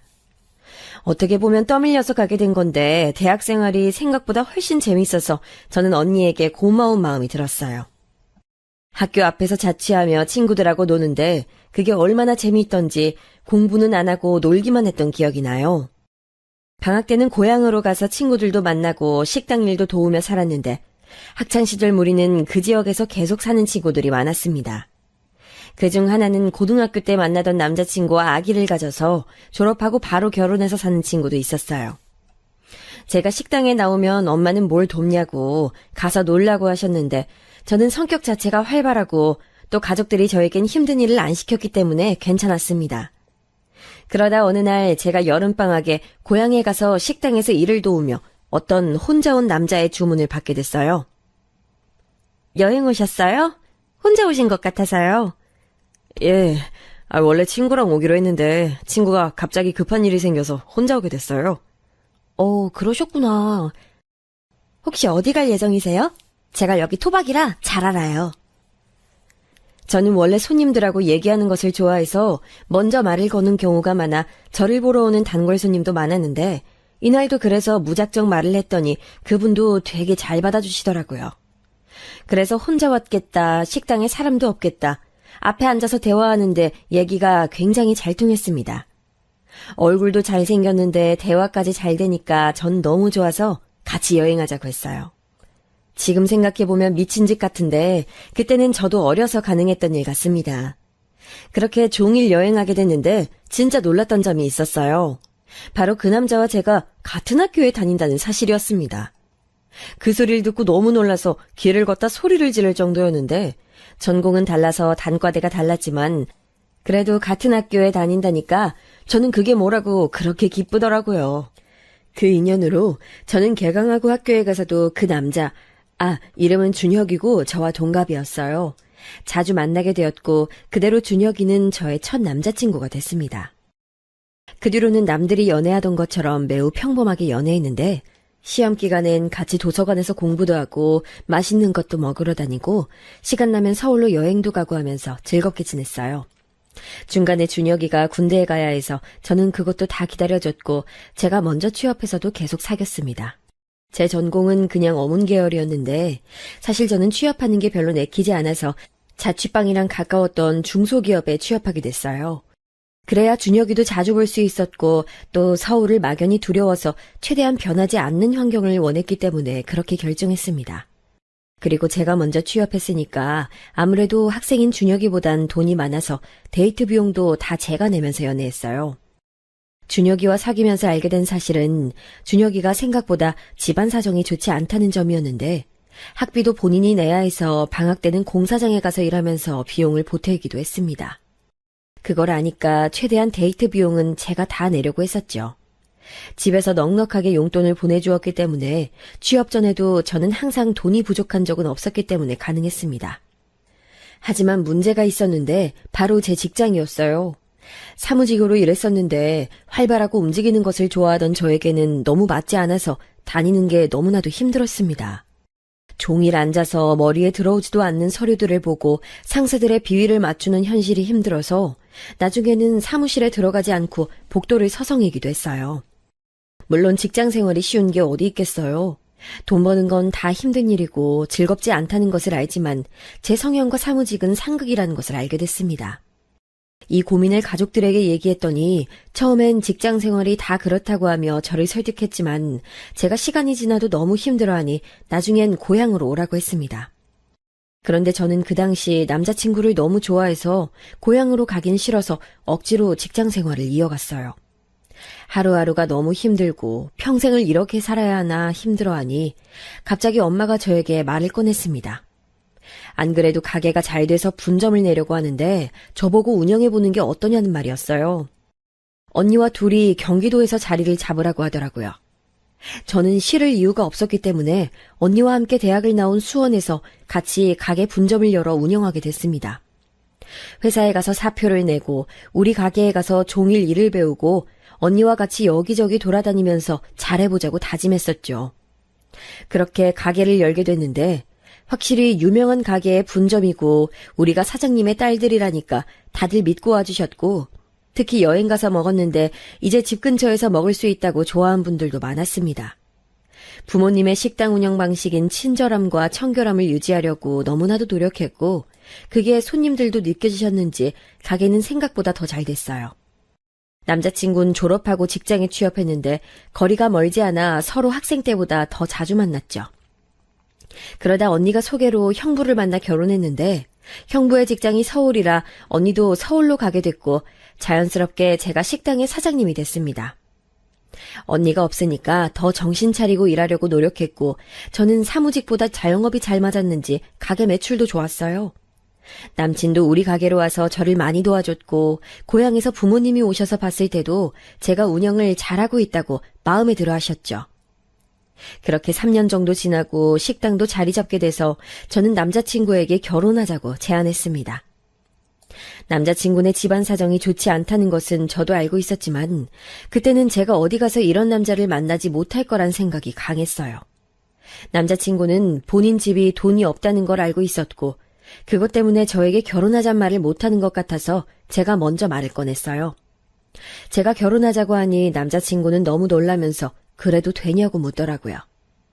저는 어차피 우리 집이 잘 살고 나도 능력 있는데 굳이 남자친구까지 잘나지 않아도 된다고 생각했고 연애할 때 다른 여자한테 눈 돌리지 않고 한결같은 모습이 참 마음에 들었습니다. 남자친구와 고향에 가서 인사했더니 부모님도 서글서글한 남자친구를 마음에 들어 하셨어요. 언니와 오빠도 남자친구를 마음에 들어 했고 저는 다행이라고 생각했죠. 그런데 남자친구네 집을 처음 방문했던 날 저는 너무 깜짝 놀랐습니다. 집안 사정이 안 좋다는 것은 이미 알고 있었지만 이 정도로 안 좋을 줄은 몰랐거든요. 그래도 티를 내면 안 되니까 최대한 웃으면서 들어갔는데 집은 반지하였고 어머니는 아프셔서 누워 계셨습니다. 남자친구에겐 남동생도 한 명 있었는데 나이 차이가 꽤 나서 그때 당시 고등학생이었어요. 우리 집에선 남친이 온다고 부모님이 음식도 바리바리 준비하시고 환대했는데 남친 집은 제가 갔는데 아무것도 준비되어 있지 않았습니다. 어머님이 아프셔서 누워 계시고 아버지는 일하러 가셨다 방금 퇴근했다고 미안하다 했는데 사실 이해는 했지만 기분이 좋지는 않았어요. 그래도 웃으며 인사드리니 아버님은 대놓고 저에게 결혼해도 집을 못 해주는데 어떡하냐고 하더라고요. 저는 그냥 웃으며 대답하지 않았고 그렇게 그날 집으로 돌아갔는데 많은 생각이 들었습니다. 엄마와 아빠는 남자친구네가 사정이 안 좋은 것은 알고 있었지만 제가 자세히 설명한 적이 없어서 이번에 인사 갔다 온 후기를 궁금해하셨어요. 그런데 저는 부모님에게 자세하게 알리기도 전에 이미 마음속으로 결혼이 조금 꺼려졌습니다. 하는 수 없이 친언니에게 연락해서 사정을 말했더니 언니는 정말 놀라면서 결혼하면 안 된다고 하더라고요. 언니는 형부가 잘 사는 집이라 여유 있게 살고 있었는데 본인의 친구들이나 주변 지인들을 보면 가난한 집에 시집가서 잘 사는 경우를 보지 못했다고 저에게 기겁하며 말렸습니다. 저도 친구들이 많아 여기저기 물어봤는데 다들 하나같이 도대체 왜 제가 저런 집에 시집가는지 이해하지 못하더라고요. 남친과 결혼하면 남친 집까지 제가 책임져야 할 수도 있다며 절대 남의 집 기둥 빼오는 것은 아니라고 하며 반대했어요. 제가 그렇게 고민하던 사이 남자친구도 그걸 눈치챘는지 저에게 어느 날 진지하게 말했습니다. 자기가 돈도 없고 사정도 좋지 않지만 다른 여자와 바람이 나거나 도박이나 유흥에 빠지지도 않을 것이며 성실하게 살 자신이 있다고 하더라고요. 웃기게도 저 말을 들으니까 남자친구와 했던 연애 기간이 머릿속에 스쳐 지나갔는데 진짜 남친은 저와 사귀며 여자 문제로 한 번도 힘들게 한 적이 없던 게 생각났습니다. 이제까지 보여줬던 모습이 있으니 그냥 있는 사람이 베풀자는 의미로 저는 결혼을 굳혔는데 그걸 알고 친언니가 말 그대로 난리가 났습니다. 부모님에게 막내가 미쳤다고 저에게 형부까지 데리고 와서 말리고 심지어 남친한테도 제발 헤어지라고 말하기도 했어요. 저는 언니의 마음은 이해하지만 그래도 내가 한 선택이니까 존중해달라고 했고 부모님도 부자인 사람보다 괜찮은 인성을 가진 사람 만나는 것이 훨씬 힘들다고 제 선택을 믿어주셨습니다. 상견례도 하고 집도 우리 부모님이 구해주셔서 가게 옆에 얻게 됐고 결혼식까지 아무 문제 없이 진행됐어요. 남편은 결혼하고 우리 가게에서 일하고 싶다 해서 저는 알겠다고 하고 같이 식당 운영을 하게 됐는데 남편은 저보다 더 성실하게 일했습니다. 부모님이 항상 친절을 강조하셨는데 남편은 오는 손님마다 어찌나 친절하게 대하던지 제가 혼자 사장일 때보다 훨씬 단골들도 많아졌어요. 저는 그런 남편을 보며 결혼하길 참 잘했다고 생각했습니다. 그런데 결혼하고 1년이 지났을 때였는데 남편이 심각한 얼굴로 저에게 말을 꺼내더라고요. 여보, 동생이 이제 고등학교 졸업하잖아. 그런데 아버지가 고향으로 내려가고 싶다고 하시네. 아, 그래? 원래 사셨던 곳으로? 어머니가 아프시니까 같이 고향에서 여생을 보내고 싶으시대. 그래서 그런데 우리 동생이 자립할 때까지 같이 살면 안 될까? 남편의 말을 듣고 저는 너무 당황했는데 남편이 진짜 간절하게 말하니 거절하기도 뭐하고 결국 시동생과 같이 살게 됐습니다. 그리고 저는 그 기간을 아직도 기억하기 싫은데 시동생은 대학에 진학하지 않았는데 그러다 보니 종일 집에 있었어요. 집은 제가 쉴 수 있는 공간인데 집에 가도 불편해서 쉬는 것 같지 않았고 시동생은 심지어 집에서 계속 게임에 빠져서 나가지도 않았습니다. 먹은 것을 설거지도 안 했고 청소는 무슨 집안을 쑥대밭으로 만들기 부지기수였어요. 아무리 남편에게 말해도 남편은 본인 동생이 안쓰럽다고 심하게 말을 못하더라고요. 남편이 착해서 참 좋았는데 오히려 그 착한 성격이 저를 답답하게 할 줄 몰랐습니다.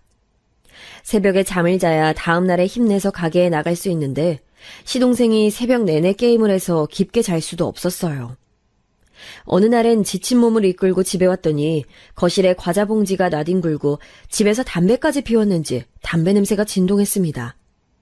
결국 참다 못한 제가 시동생에게 이렇게 민폐를 끼치면 어떡하냐고 했더니 시동생은 아무 말도 안 하고 입을 꾹 다물더라고요. 남편은 자기가 말하겠다고 저를 말리는데 믿을 수가 없어서 그 앞에서 시동생 보고 정신 똑바로 차리고 밖에 나가서 생산적인 일을 하라 했더니 알겠다고 작게 대답했습니다. 그날 남편과 밤새 싸웠는데 저는 남편의 다른 점은 마음에 들어도 가장 중요한 순간에 제대로 말하지 못하는 모습은 마음에 들지 않았어요. 근데 그렇다고 이런 모습을 친언니에게 말하면 그러게 왜 결혼했냐고 오히려 저를 탓했기에 혼자 참았습니다. 그래도 폭력적인 모습을 보이거나 다른 사람에게 눈길을 주는 모습은 안 보였으니 꾹 참았죠. 시동생도 제가 뭐라 하니까 어디 아르바이트를 구했는지 집에 없는 모습이 보이기 시작했고 저도 너무 심했나 싶어 그 뒤로는 잘해줬습니다. 시부모님이 고향으로 내려가시고 저와 남편은 서로 부모님이 멀리 사니까 자주 찾아뵙고 싶어도 가게를 운영하니까 그게 쉽지 않더라고요. 그래서 양가 부모님 생신 때와 명절만큼은 꼭 빠지지 않고 갔는데 시부모님, 특히 시어머니는 몸이 불편하셔서 거동이 자유롭지 않으니 우리가 찾아뵈면 꼭 더 있다 가라고 하셨어요. 시집살이를 시키지 않으셨으니 그 점은 감사했지만 명절이나 생일마다 집에 가려고 하면 가지 말라고 대놓고 말하고 조금만 있다가 가라고 하시니 발걸음이 정말 무겁게 느껴졌습니다. 아가, 네가 우리 아들들을 잘 보살펴야 해. 원래 여자가 잘해야 집안이 사는 거야. 심지어 제가 시동생을 집에 데리고 있는데 저보고 잘하라고 하니 어느 순간 화가 나더라고요. 남편도 시동생도 우리 집이 먹여 살리는데 물론 악의가 아니라고 하지만 나중엔 불편해서 시댁에 방문하고 싶지 않았습니다. 갈 때마다 돈이 없어 힘들다 하고 가지 말라고 하고 떠나는 우리를 힘들게 하니 저도 시댁에 방문하면 표정이 좋지 않았어요. 그런데 그런 저를 보고 남편이 섭섭하다고 하더라고요. 그래도 우리 부모님이잖아. 시집살이를 시키지도 않는데 그럴 필요 없어? 알겠어. 미안해. 내가 조심할게. 우리 부모님은 남편이 와도 워낙 본인들이 바쁘시기도 했고 우리 부부보다 돈이 많으니까 돈을 요구하지 않으셨어요. 오히려 남편이 오면 사위가 고생 많다고 용돈을 주시곤 하셨죠. 이렇게 대비되니까 저도 기분이 안 좋았던 건데 남편이 저에게 저러니 섭섭한 마음이 들었지만 또 남편은 막상 우리 가족들에게 정말 잘했거든요. 그러니까 저도 마음을 고쳐먹었습니다. 제가 고향에 갈 때마다 저는 어렸을 때 친구들 모임을 꼭 나갔는데 결혼한 친구가 많으니 남편도 데리고 부부 동반으로 만났어요. 거기서 남편은 분위기를 띄우는 것도 매우 잘하고 말도 많이 해서 친구들도 재밌어 했습니다. 친구들은 은경이라는 친구를 제외하고 다 결혼했는데 은경이는 아직 짝을 찾지 못해 혼자였는데 열심히 찾아봐도 마음에 드는 사람이 없다고 하더라고요. 저는 기다리다 보면 인연이 찾아온다고 하며 위로했습니다. 은경이는 동네에서 미용실을 했는데 친정에 갈 때마다 저는 남편과 제 머리를 은경이 미용실에 사곤 했어요. 사실 실력은 좋지 않았는데 친구니까 매출을 올려주려고 그랬답니다. 남편이 유머 감각이 좋아 은경이를 볼 때마다 재밌게 해주니까 은경이는 저에게 남편과 자주 찾아오라고 그러기도 했고요. 제 친구들과 잘 지내는 남편을 보며 저도 시댁 식구들에게 더 잘해야지 생각해서 시동생과 시부모님을 더 챙기기도 했습니다. 심지어 저는 시동생이 사고쳐서 빚이 생겼을 때 그것까지 갚아주기도 했어요. 시동생 보고 나가서 생산적인 일을 하라 했더니 나가서 무슨 도박 같은 거에 빠졌더라고요. 그때도 남편은 화가 나서 뭐 하는 거냐고 화를 냈는데 이번 한 번만 도와주면 다시는 안 한다길래 제가 갚아줬더니 사람은 고쳐 쓰는 게 아니라는 말을 뼈저리게 알게 됐습니다. 더 높은 금액의 빚을 가지고 나타난 시동생을 보며 저는 할 말을 잃었고 남편도 이젠 안 되겠는지 나가라고 하더라고요. 시동생은 또 한 번만 봐달라고 하던데 우리 부부는 이미 지칠 대로 지쳐서 어떻게 내보내지 싶었는데 마침 그때 몸이 안 좋아서 병원에 갔더니 제가 임신했다는 사실을 알게 됐습니다. 임신 사실을 알고 그 자체로 기쁘기도 했지만 드디어 시동생을 내보낼 명분이 생겨 기쁜 마음도 들었어요. 남편과 상의 끝에 시동생을 내보내고 저는 행복하게 태교를 시작했는데 제가 입덧이 너무 심해서 가게에 잘 나가지를 못했습니다. 식당이라 음식이 가득한데 저는 음식 냄새만 맡아도 속에서 뭐가 올라오는 입덧이 임신 내내 저를 따라다녀서 살이 찌는 게 아니고 오히려 빠졌어요. 병원에서도 제가 너무 몸무게가 빠지니까 의도적으로 많이 먹으라는데 진짜 무슨 음식을 먹어도 토하거나 아예 넘기지를 못했습니다. 제가 그러니까 남편도 옆에서 걱정이 됐는지 차라리 친정에 가서 지내는 게 어떠냐고 하더라고요. 결국 부모님에게 알리고 친정에서 막달 출산 전까지 있게 됐는데 그때 진짜 남편에게 고마웠던 점이 있습니다. 경기도에서 강원도까지 상당히 먼 거리고 그때는 지금처럼 교통이 발달하지도 않던 때였잖아요.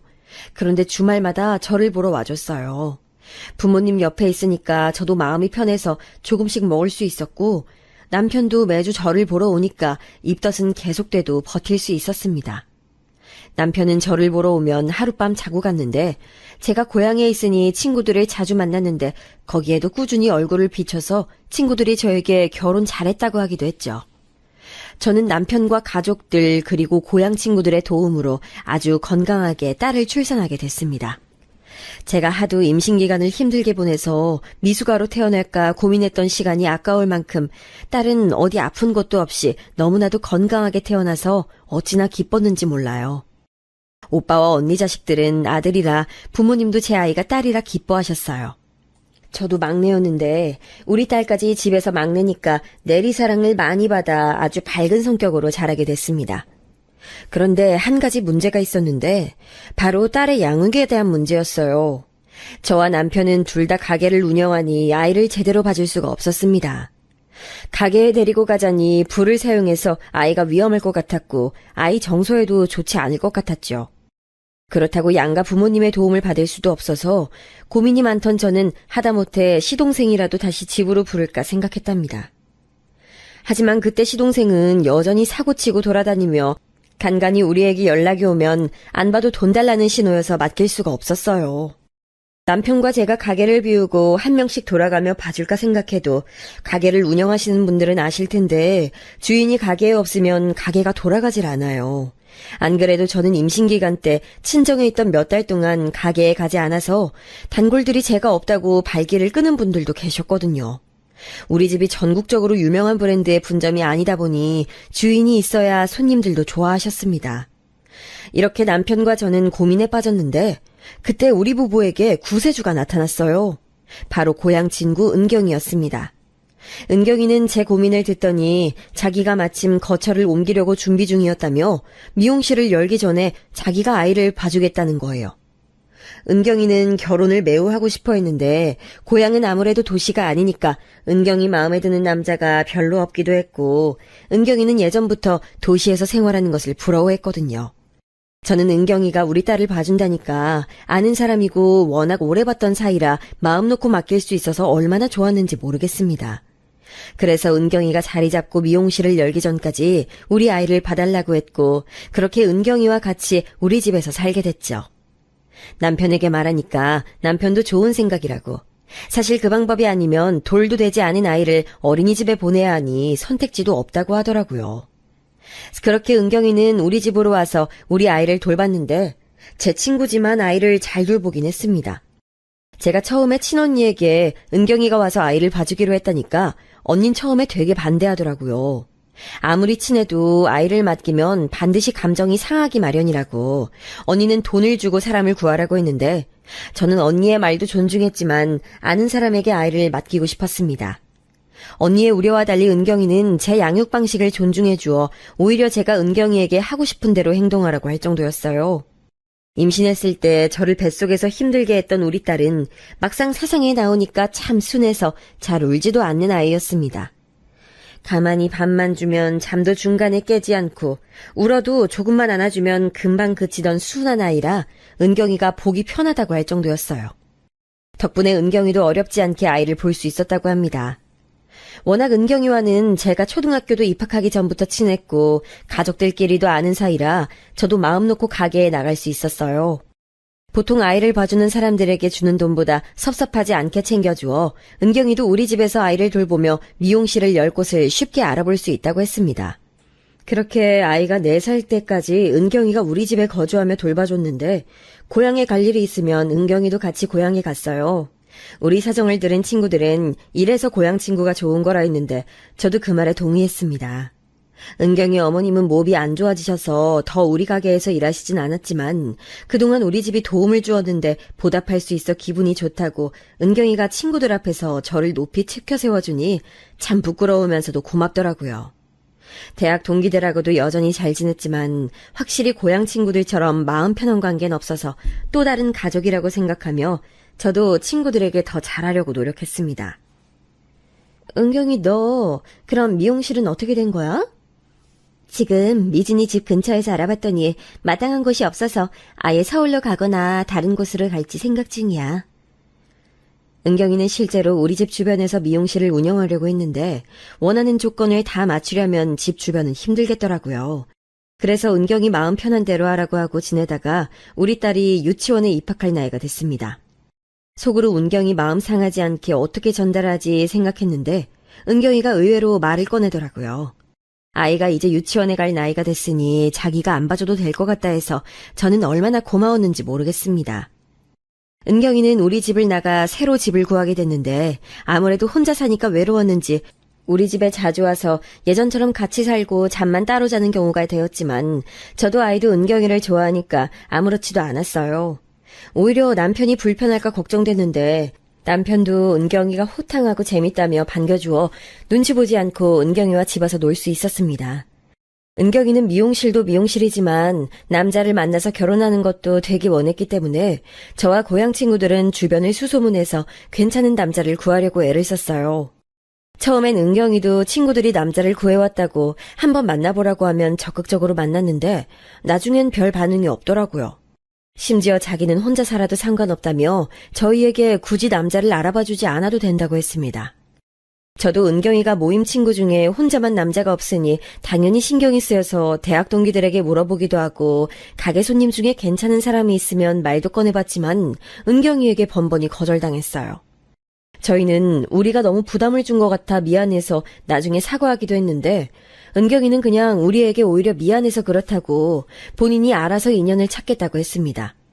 그래서 더 은경이에게 남자를 소개해주지 않았죠.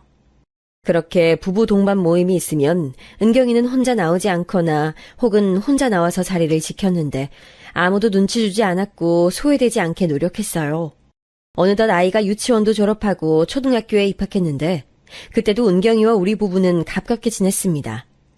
아이가 또래 아이들보다 낯을 많이 가리는데도 은경이 뭐라면 좋아해서 우리는 여행도 종종 같이 가고 놀이공원도 남편 없이 저와 은경이 둘이 아이를 데리고 다녀오기도 했어요. 은경이는 이제 친구를 넘어서 제 가족이나 마찬가지였죠. 오히려 진짜 가족인 시동생보다 은경이가 훨씬 더 믿을만 했습니다. 시동생은 살면서 지금까지도 종종 사고를 쳤는데 사람이 나쁜 심성이 있다기보단 너무 사람을 잘 믿어서 바보처럼 당하고 사는 경우가 대부분이었어요. 사기를 어찌나 잘 당하던지 남편과 저는 진지하게 돈 거래를 하거나 큰 돈을 쓰기 전에는 꼭 우리한테 물어보라고 했는데 듣다 보면 속 터지는 경우가 많았습니다. 취업 사기도 당하고 인생이 정말 요란했는데 심지어 아이도 별로 안 좋아해서 조카를 챙기는 경우도 전혀 없어서 우리 아이는 본인의 실제 삼촌인 시동생보다 피가 하나 섞이지 않은 은경이모를 훨씬 좋아했어요. 아이가 초등학교에 입학하고 나서는 시어머니가 오래 병마와 싸우다 돌아가셨는데 그때 남편이 정말 많이 힘들어했습니다.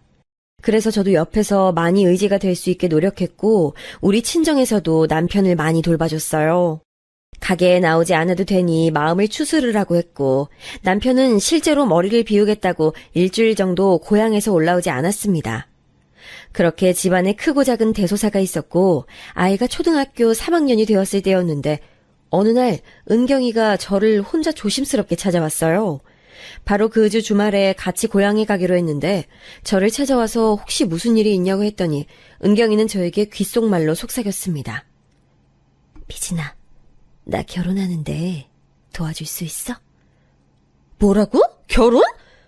갑자기 그게 무슨 소리야? 너무 놀라서 큰 소리를 냈더니 은경이는 손으로 제 입을 막더니 쉿 하더라고요. 저는 진짜 난데없이 갑자기 결혼한다니까 너무 놀라기도 했고 무엇보다 기뻐서 어쩔 줄 몰랐습니다.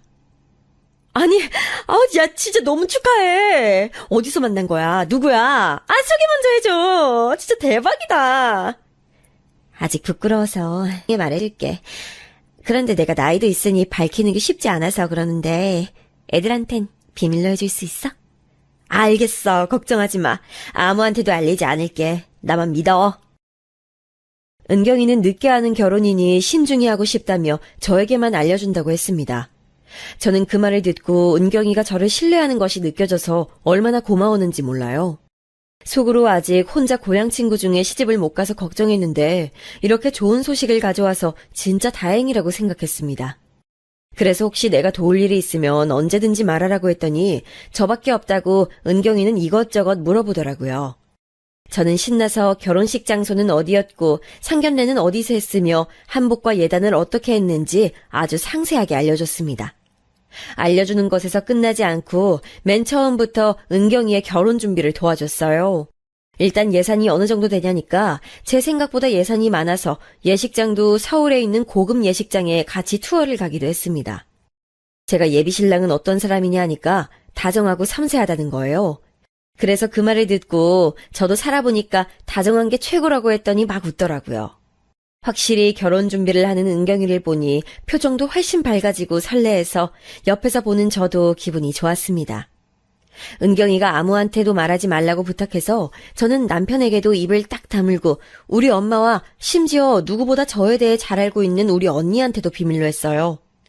앞서 말했듯 은경이의 아버지는 바람나서 이혼했기 때문에 없었고 어머님은 몸이 안 좋아서 은경이의 결혼 준비를 돕는 것은 오로지 저였습니다. 아이가 그때 초등학생이라 끝나면 학원에 데려다 주어야 하고 저는 식당 운영도 하고 있으니 매우 바빴는데 그래도 무려 노처녀 친구의 결혼 준비를 도와줄 수 있다니까 저는 너무 행복했어요. 한복을 고르러 갔는데 제가 예비신랑의 어머님은 뭐를 입냐고 했더니 이미 돌아가셨다고 해서 그런 식으로 저는 정보를 하나둘 알게 됐죠. 신혼집은 어디에 구할 예정이냐고 했더니 서울에서 시작한다고 하길래 저는 많이 축하해줬습니다. 그렇게 저는 심지어 은경이의 웨딩드레스까지 같이 보러 자주 갔었는데 말을 들어보니까 예비신랑이 매우 바쁘더라고요.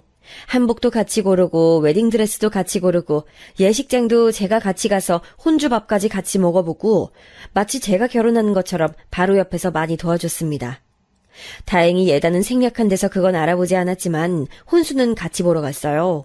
제가 실제로 사용하면서 좋았던 부분들을 말해주기도 하고 생각보다 별로 쓰지 않았던 가구들을 진심으로 최대한 알려줬죠. 그러다 보니 어느덧 청첩장을 준비할 때가 되어 제가 이제 예비 신랑을 보여주냐고 하니 멋쩍게 웃었습니다. 고향 친구들에겐 언제 알려주려고. 나만 알고 있어도 되는 거야? 이제 곧 알려줘야지. 너무 놀라지 않을까 걱정이야? 뭐 연예인이라도 되는 거야? 아, 궁금해. 완전 다 비밀이라 아는 게 하나도 없어. 뭐라고 해야 할까? 너무 웃기다. 너도 아는 사람이야? 은경이는 제가 예비신랑에 대해 아무리 물어봐도 아무 말도 안 하거나 혹은 저도 아는 사람이라고 제 궁금증을 마구 자극하더라고요. 은경이는 저에게 청첩장을 어디서 했냐고 물었는데 제가 했던 업체가 그새 시간이 꽤 지나서 망해버렸다는 것을 알고 저는 다른 업체를 찾아서 알려줬습니다. 전혀 귀찮지 않았고 저는 마치 제 친동생처럼 은경이의 결혼을 하나부터 열까지 다 도와줬어요. 청첩장 업체에도 제가 연락해서 비용도 물어보고 언제 나오는지 견적은 어떻게 되는지 제 결혼식처럼 물어봤습니다. 결국 그 업체에서 하기로 했는데 제가 전화로 이것저것 물어봐서 그런가 저한테 청첩장 중간 수정이 완료됐다고 연락이 왔어요. 저는 결혼 당사자가 제가 아니고 다른 사람이라고 말하려다 그냥 어차피 은경이가 저에게도 알려줄 게 뻔하니 대신 찾아가겠다고 하고 업체로 찾아갔습니다. 안녕하세요. 청첩장 중간 수정 보러 왔어요. 예, 여기로 오세요. 이대로 하면 될까요? 사장님은 친절하게 저에게 청첩장을 미리 보여줬는데 저는 순간 깜짝 놀랐습니다. 왜냐하면 청첩장에 있는 신랑이 바로 제 남편이었기 때문이에요. 저는 그때까진 전혀 상황 파악을 못해서 혹시 헷갈린 건가 싶어 사장님에게 사진이 잘못 나온 것 같다고 웃으면서 말했더니 사장님은 머리를 갸우뚱하시며 저에게 맞는데요 하며 사진을 보여주셨어요. 그리고 저는 그 사진들을 보고 가게에 앉아 오열하게 됐는데 바로 사진에는 은경이와 제 남편이 세상 행복하게 웃으며 서로를 바라보고 있었습니다. 저는 아니라고 이거 잘못된 것 같다고 울며 얘기하니 사장님은 전혀 아니라고 맞다하며 저에게 받은 사진들을 더 보여주셨어요. 당장 남편이나 은경이에게 전화해서 따지고 싶었는데 만약 그러면 아니라고 발뺌할 수도 있었고 무엇보다 현실인지 아닌지 그때는 상황 파악도 되지 않아 친언니에게 연락해서 가게로 와달라고 했습니다. 언니가 제가 울면서 제발 와달라고 하니 급하게 왔는데 언니도 그 사진들을 보고 이 잡것들 죽여버린다고 화를 내더라고요. 언니가 진심으로 화내는 것을 보니 저도 현실로 다가왔고 가슴이 너무 아파 오열했더니 심정이 터질 것 같고 머리가 너무 아파서 도저히 정신을 차릴 수가 없었습니다. 언니, 나 어떡해. 죽을 것 같아. 네가 왜 죽어? 죽더라도 저것들 죽이고 죽어. 정신 똑바로 차려! 언니는 저에게 계속 저것들을 죽여버리겠다고 옆에서 난리를 쳤고 저는 왜 하필 바람을 피워도 내 남편, 내 친구와 피웠는지 두 명이 원망스럽기 시작했어요. 그런데 제가 찾아가서 따진다니까 언니는 잠시 생각을 하더니 가만히 두 명을 지켜보자고 했습니다. 끝까지 숨길지 혹은 우리에게 뻔뻔하게 티내는지 기다리며 지켜보자고 하더라고요. 언니 말을 듣고 생각해보니 확실히 은경이는 저에게 정보는 다 캐냈으면서 가장 중요한 남편에 대한 말은 하지 않았던 것이 머리에 생각났습니다. 그래서 저는 정신 차리고 다음날 은경이를 찾아가 물어봤어요. 남편은 언제 보여줘? 청첩장 나왔잖아. 고향에도 알려야지. 곧 알려야지. 근데 아무래도 우리가 나이가 있으니 가족들만 초대할 수도 있을 것 같아. 웃기지도 않는 소리였습니다. 은경이는 비밀로 할 것 같으니 이번엔 남편을 떠봤는데 남편은 언제까지 숨길 예정인지 태연하게 저를 대하더라고요. 언니는 딱 봐도 결혼식하고 배째라는 식으로 제 탓을 하며 이혼 요구를 할 것 같다고 했습니다. 남편에게 온갖 정이 다 떨어진 저는 눈에 띄게 쌀쌀맞게 대했는데 남편은 오히려 그런 제가 원하는 대로 행동한다고 생각했는지 제가 무시하거나 그래도 속상해하지 않았어요. 그리고 저는 바로 고향 친구들에게 연락해서 모임을 만들고 은경이에겐 알리지 말라고 따로 보게 됐습니다. 고향 친구들이 다 모이자 저는 가게에서 들고 왔던 청첩장을 보여줬어요. 다들 너무 놀라며 이게 뭐냐고 묻는데 저는 겨우 진정되었던 마음이 다시 들쑤셔지며 차분하게 말하려고 했던 마음과는 달리 엉엉 울게 됐죠. 울며 둘이 바람을 피웠다고 은경이의 결혼 상대가 제 남편이라고 했더니 친구들도 분노하며 어떻게 그럴 수가 있냐고 화를 내줬습니다. 은경이는 끝까지 저를 포함한 고영 친구들에게 청첩장을 보여주지 않았는데 너무 웃기게도 저한테는 결혼식 날짜도 다르게 알려주더니 친구들에겐 멀쩡하게 알려주더라고요.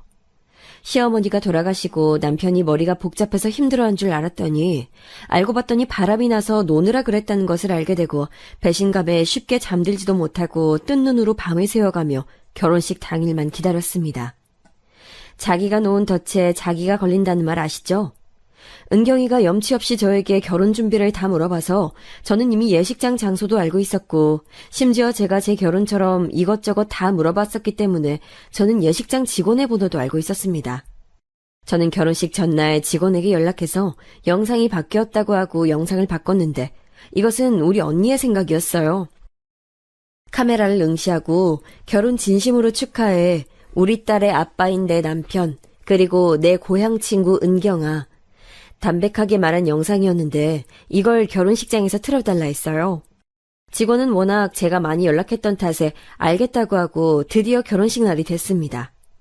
고향 친구들은 아무렇지도 않게 식장에 왔고 자기들이 저 영상이 나오면 책임지고 난리를 치겠다고 저한테 말해줬어요. 저는 일부러 언니와 몰래 숨어 있었는데 드디어 식이 시작됐고 은경이 어머님도 보였습니다. 아무렇지도 않게 앉아있는 모습을 보며 배신감에 온몸이 떨리기 시작했어요. 우리 집에서 일을 못해도 일부러 일하게 해주기도 하고 많은 도움을 줬는데 도움을 이런 식으로 갚을 줄은 전혀 몰랐습니다. 그건 시아버지도 마찬가지였어요. 맨날 저에게 돈 없다고 하더니 태연하게 혼주석에 앉아있는 모습을 보며 기가 막히더라고요. 아마 돈 많은 며느리가 불쌍한 본인 아들을 잡아먹었다고 생각했던 사람이라 은경이가 마음에 들었겠죠. 친구들이 중간에 와서 전해줬던 말로는 남편 될 사람 제 남편 아니냐고 하니까 웃으며 그렇게 됐다고 나중에 설명하겠다고 했다고 하더라고요. 저렇게 뻔뻔해야 바람을 피는구나 생각이 들었습니다. 그렇게 제가 겨우 심호흡하며 지켜봤는데 드디어 신랑 신부 입장이 끝나고 영상 차례가 왔어요. 식장에 원래 틀기로 했던 영상이 아니고 제 얼굴이 뜨자 은경이는 심하게 당황하더니 직원을 부르더라고요. 그러거나 말거나 제 영상은 무한 반복으로 식장에 울려 퍼졌고 사람들이 웅성거리기 시작했습니다. 남편도 당황했는지 식장을 둘러봤는데 그러다 저와 눈이 마주쳤어요. 제가 다가가자 둘은 심하게 당황하는 게 눈에 보였습니다. 그렇게 당황할 거면 완전히 숨기길 하던가 웃기지도 않더라고요. 어떻게 바람이 나도 고향 친구 남편하고 바람이 나. 자식까지 있는 사람이 내 친구와 바람 피고 싶었어? 저는 하객들에게 다 들리도록 아주 큰 소리로 차례로 번갈아서 따졌고 식장에 있던 모든 사람이 우리에게 시선 집중됐습니다. 고향 친구들도 뒤에서 이게 무슨 일이야? 아니 어떻게 친구 남편하고 바람이 나? 어머 은혜를 이렇게 갚네 하며 소동을 피워줬죠. 친언니도 제 옆으로 와서 남편에게 제부가 어떻게 이럴 수 있냐 따지고 은경이 어머님에게 가서 당신 힘들었을 때 우리 집에서 식당에서 직원으로 서줬던 거 새까맣게 잊었냐고 막 고래고래 소리를 질렀어요. 시아버지에게 가서 당신 아들들한테 내가 그동안 썼던 돈들 다 갚으라고 억도 넘어간다니까 아무 말도 못하는 모습에 기가 차기도 했습니다. 남편의 싸대기도 한 10대 넘게 때리고 은경이에게 고향에 올 생각도 하지 말라고 하고 시원하게 친구들과 친언니와 식장을 나왔어요. 그 뒤로 저는 제가 이혼 소송을 걸게 됐고 집에서 남편을 쫓아내고 식당에도 못 나오게 했더니 남편은 나중에 정신 차린 건지 저에게 무릎 꿇고 빌기도 했는데 저는 태연하게 경찰에 신고해서 데려가라고 했고 본 척도 안 했습니다. 알고 봤더니 아이를 봐주기 시작하면서 눈이 맞았고 저 몰래 많이도 둘이 놀러 다녔더라고요. 저는 그것도 모르고 은경이에게 돈을 많이 주며 아이를 맡겼고 은경이는 그 돈을 모아 제 남편과 결혼 준비를 했고요. 남편은 알게 모르게 우리 집이 여유 있으니 박탈감을 느꼈었나 봐요. 은경이는 아버지가 이혼해서 없고 본인은 시어머니가 아프셔서 돌아가셔서 없으니 거기에 대한 유대감도 느껴졌다는 소리도 하고 변명이 정말 끝도 없이 나오는 모습을 보며 저는 더 이혼에 대해 확고하게 생각했습니다. 우리 부모님도 소식을 듣더니 다른 사람도 아니고 은경이와 제 남편이 어떻게 저를 배신하냐고 크게 화를 내셨어요. 아마 은경이는 우리 고향에서 더 못 살 거예요. 우리 부모님이 식당을 좀 크게 하는 게 아니거든요. 집도 부모님이 제 명의로 해준 거라 남편은 그대로 쫓겨났는데 본인도 막상 쫓겨나니까 현실을 자각했는지 집 앞에서 하염없이 기다리며 빌고 빌었지만 전 끝까지 모른 척했어요. 홧김에 그랬다는데 그 홧김이 어떤 식으로 본인들 인생에 영향을 끼칠지는 저도 기대됩니다. 제 사연은 여기까지입니다. 한동안 이 사연 때문에 힘들었는데 이제는 완전히 괜찮아져서 딸과 둘이 즐겁게 살고 있답니다. 고향 친구들하고는 아직도 친하게 잘 지내고 있고 저 잡놈들의 소식은 이제 들리지도 않고 궁금하지도 않아요. 남은 인생 딸과 행복하게 우리 부모님 챙기며 살려고요. 제 사연 들어주셔서 진심으로 감사합니다.